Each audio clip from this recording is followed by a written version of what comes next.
Wise people of a strong country, the 34th day of the full-scale invasion of Russia and our full-scale defense is coming to an end. Our successful defense.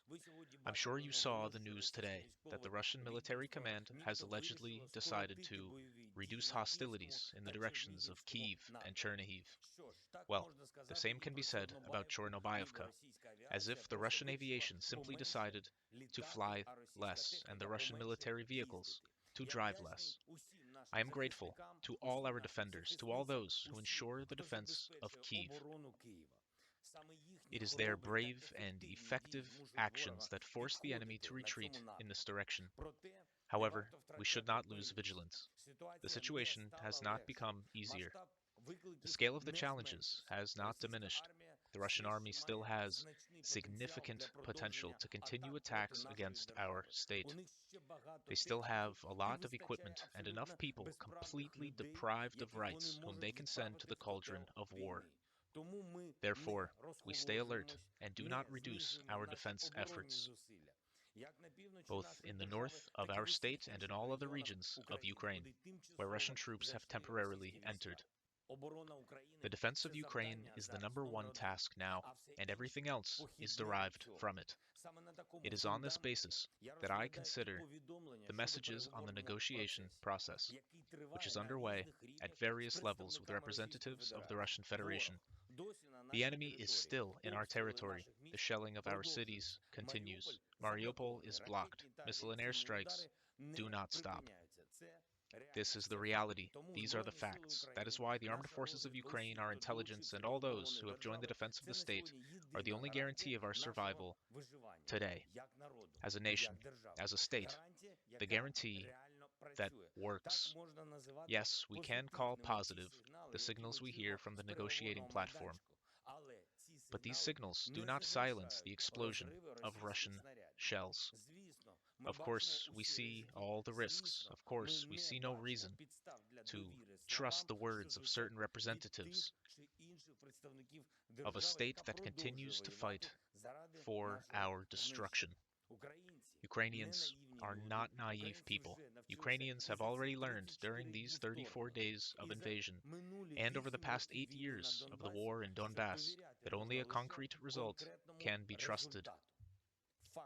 The facts, if they change on our land. Of course, Ukraine is willing to negotiate and will continue the negotiation process to the extent that really depends on us. We expect to get the result. There must be real security for us, for our state, for sovereignty, for our people. Russian troops must leave the occupied territories.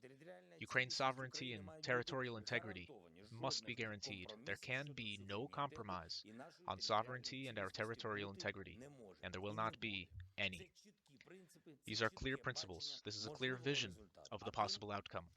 And to those on social networks who perceive words as if they are facts already, I want to remind one thing. We live in a democratic state and fight for our freedom for our people. Therefore, any decisions that are important for all our people must be made not by one person or a group of people with any particular political views, but by all our people, the wise people of Ukraine.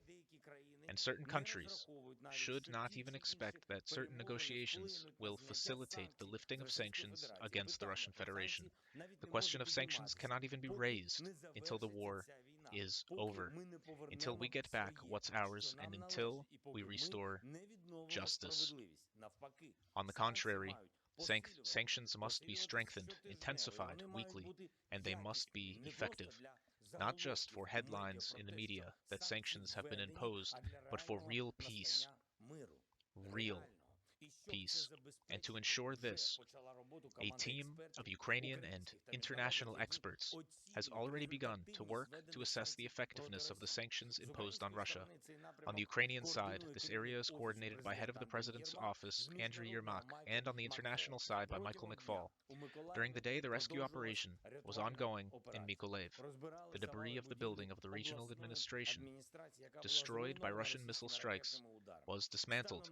As of now, 8 8 people have been reported killed and 30 wounded. It is likely that these are not final figures.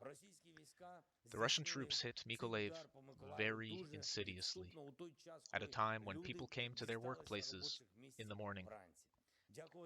Thank God, most of those in the building managed to evacuate when they heard an air alarm.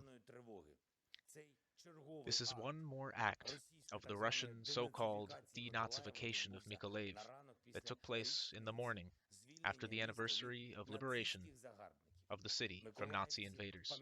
Mykolaiv residents remember the day of March 28th, 1944, and they see who the Russian troops trying to capture their city now look like.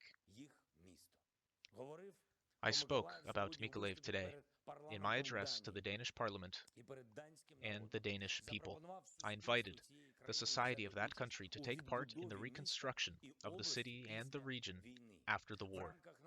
In the framework of our program of Ukraine's reconstruction, we involve partner states, leading companies, and the best specialists in order to guarantee the speed and quality of the reconstruction of our state. As I was told, this proposal was very positively received in Denmark. There is also important news from our government officials. As of today, the new functionality of our DIA state service will be available. As I promised, the state will compensate for the loss of a house or apartment as a result of hostilities.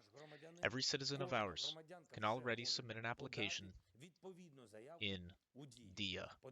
Applications are already available in the mobile application. You need to update this app to see the new service. And in a week, it will be available offline in the centers of administrative services. In itself, the functionality in DIA is quite convenient, but all the necessary details will still be clarified by our government. The main thing is that the state will compensate for every meter of lost real estate.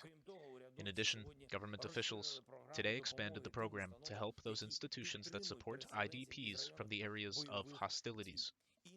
Another important decision was to allocate 426 million hryvnias to pay the miners' salaries. Traditionally, I signed several important decrees before delivering this evening address. The first is about awarding communications service employees. I am sincerely grateful to everyone who provides the fundamental basis of our lives, who gives us connection.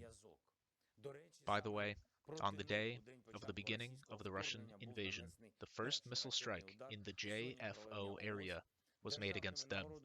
12 people were awarded state awards, 4 posthumously. The second signed decree is on awarding 126 servicemen of the armed forces of Ukraine, 34 of them posthumously.